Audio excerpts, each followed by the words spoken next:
สวัสดีค่ะยินดีต้อนรับทุกท่านเข้าสู่ช่อง DIY and Craft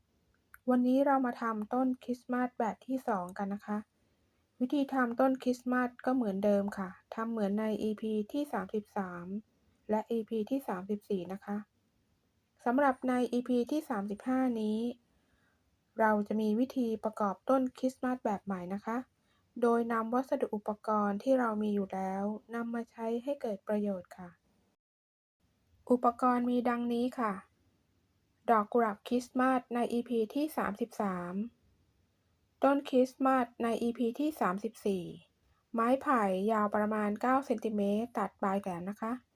หลอดเล็กๆฟลอราเทปดาวสีทอง ดอกพิกุล4 ดอก แกนริบบิ้น กระดาษแข็งตัดเป็นรูปวงกลมขนาดเท่ากับแกนริบบิ้น2 อันค่ะ ไหมพรมเส้นใหญ่1 เส้น ยาว80เซนติเมตรปืนกาวและกาวแท่ง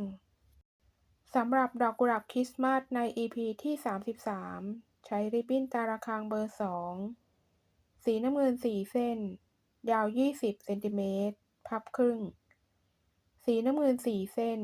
ยาว25เซนติเมตรพับครึ่ง สีม่วง4 เส้น ยาว25เซนติเมตรพับครึ่ง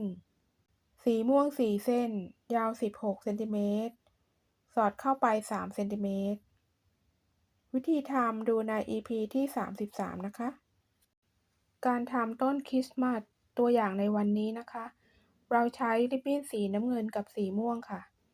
วิธีทำให้ไปดูใน EP ที่34นะคะเส้นที่1สีม่วงจำนวน4 เส้น ยาว88เซนติเมตรเส้นที่2สีน้ำเงิน4 เส้น ยาว88เซนติเมตรเส้นที่3สีม่วง4 เส้น ยาว80เซนติเมตรเส้นที่4สีน้ำเงิน4 เส้น ยาว80เซนติเมตรจากตัวอย่างในคลิปนี้นะคะ เราทำด้านบนเสร็จแล้วนะคะ ต่อไปเราก็จะพลิกกลับด้านค่ะ ทำด้านล่างอีก2 ชั้นนะคะ วันนี้เราจะไม่อธิบายนะคะ ให้ไปดูวิธีทำใน EP ที่34นะคะ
มื่อเราทำดอกกุหลาบคริสต์มาสใน EP ที่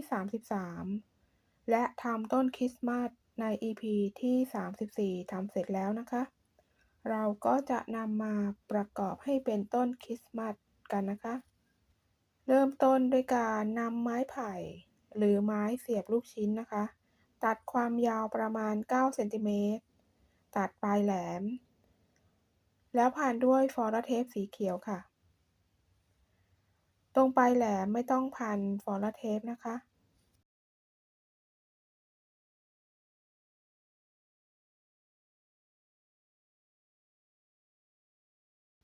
ต่อไปเราจะนำไหมพรมมามัดกับแกนริบบิ้นนะคะ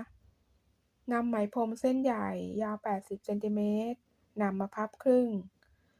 แล้วมัดตามรูปเลยนะคะให้ปมเข้าไปอยู่ด้านในแกนริบบิ้นนะคะทำตามในวิดีโอเลยค่ะ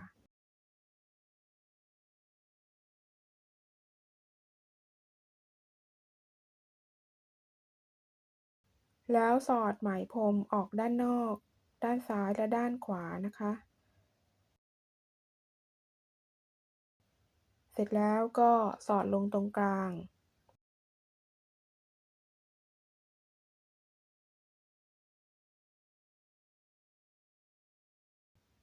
แล้วดึงให้แน่นค่ะเสร็จแล้วเราก็จะทำด้านต่อไปนะคะทำให้ครบทั้งหมด4ด้านค่ะ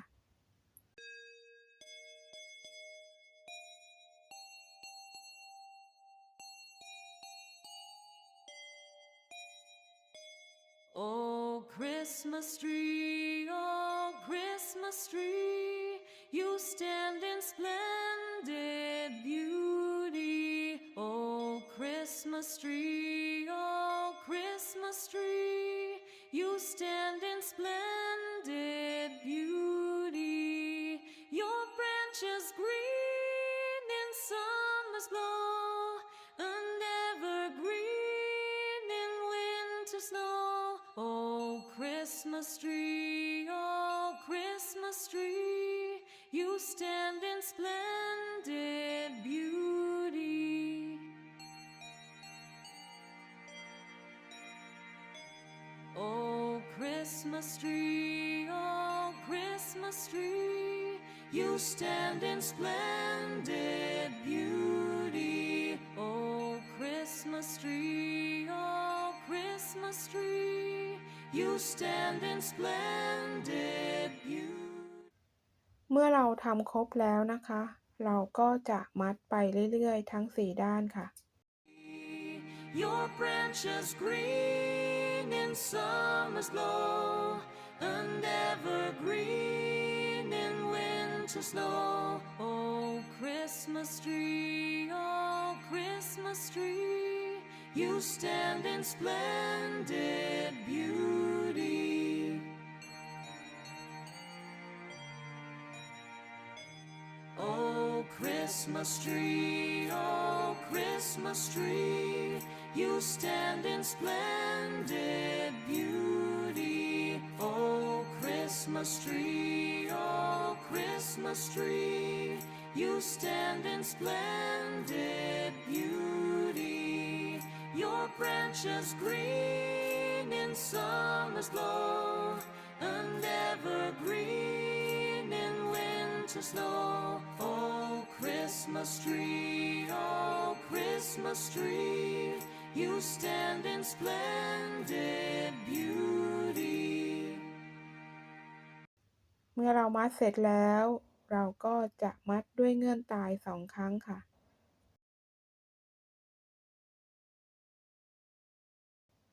แล้วตัดไหมพรมส่วนเกินออกนะคะ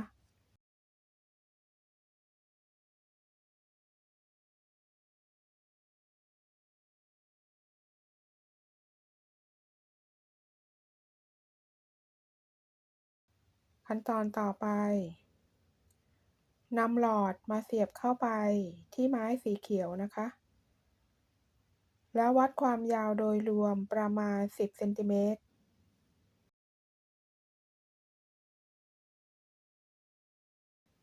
เตรียมแกนริบบิ้นที่พันด้วยไหมพรมนะคะยิงปืนกาวไปที่ไม้สีเขียว แล้วเสียบลงไปตรงกลางของไหมพรม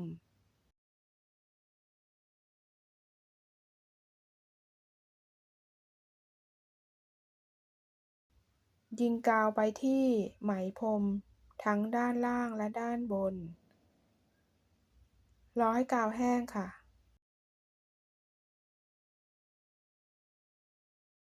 ยิงปืนกาวไปที่แกนริบบิ้นด้านล่าง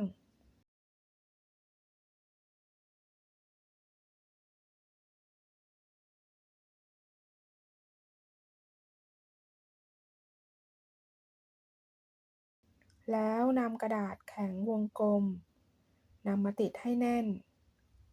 รอให้กาวแห้งค่ะ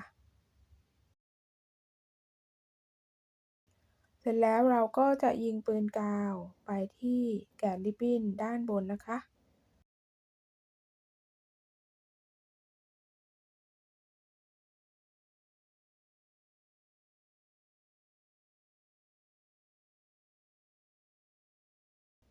นำกระดาษแข็งวงกลม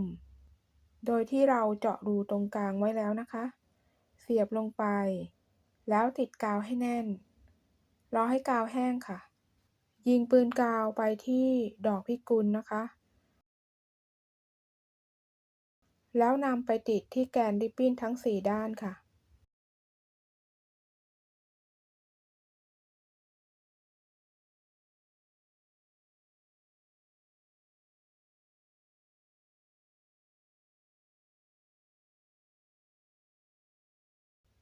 แล้วนำไม้ไผ่เสียบนำทางที่ดอกกุหลาบนะคะแล้วนำต้นคริสต์มาสเสียบลงไป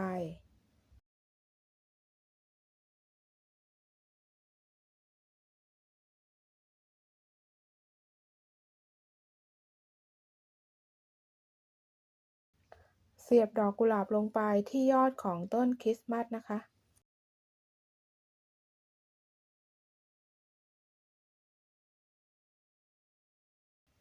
ดึงหลอดขึ้นมาก่อนนะคะแล้วยิงปืนกาวไปที่ดาวสีทองค่ะแล้วนำไปเสียบกับหลอด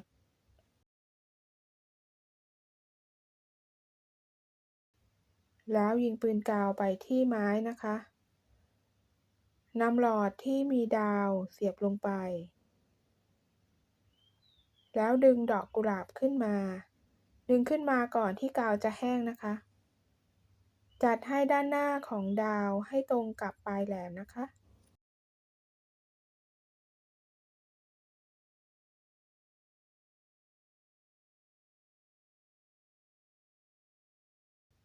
แล้วจัดริบบิ้นในส่วนที่เป็นต้นคริสต์มาสที่มันเคลื่อนออกมานะคะจัดให้เข้าที่ค่ะ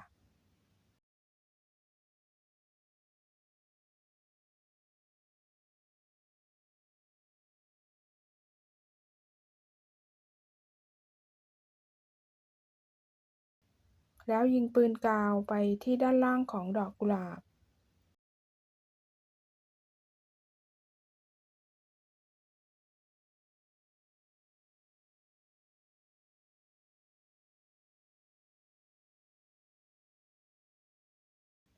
ล้วดันต้นคริสต์มาสขึ้นมานะคะดันขึ้นมาก่อนที่กาวจะแห้งนะคะแล้วจัดให้ได้ตามรูปทรงที่เราต้องการค่ะกดให้ทั้งสองส่วนติดกันนะคะรอให้กาวแห้งค่ะตอนนี้เราก็ทำต้นคริสต์มาสแบบที่2เสร็จแล้วนะคะเป็นการ DIY นำเศษวัสดุอุปกรณ์ที่เรามีอยู่แล้วนำมาใช้ให้เกิดประโยชน์และสวยงามค่ะต้นนี้สีน้ำเงินกับสีม่วงนะคะอีก2ต้นเป็นสีฟ้ากับสีขาวใสและสีเขียวกับสีเขียวมะนาวนะคะก็เป็นไอเดียแบบใหม่นะคะเป็นการ DIY นำแกนริบบิ้นนำมาใช้ให้เกิดประโยชน์เพื่อนๆตกแต่งต้นคริสต์มาสได้ตามใจชอบได้เลยนะคะมีวัสดุอะไรก็นำมาตกแต่งได้ค่ะต้นคริสต์มาสสีแดงสีเขียวสีส้มชอบสีอะไรก็ทำสีนั้นนะคะต้นที่1อาจจะยังดูไม่สวยนะคะ ต้นที่2อาจจะเห็นข้อผิดพลาดจากต้นที่1แล้วนำมาปรับปรุงขั้นตอนในการประกอบก็สำคัญนะคะการชั่งสังเกตความรักความชอบในงานฝีมือเชื่อว่าเพื่อนๆที่ชอบต้นคริสต์มาสก็คงจะทำได้ค่ะวันนี้เรานำไอเดียใหม่ๆมาฝากกันนะคะถ้าเพื่อนๆชอบคลิปนี้ก็อย่าลืมกดติดตามกดกระดิ่งกดไลค์กดแชร์เพื่อจะได้ไม่พลาดในคลิปต่อไปขอบคุณทุกท่านที่เข้ามารับชมแล้วพบกันใหม่ในคลิปหน้าสำหรับวันนี้สวัสดีค่ะ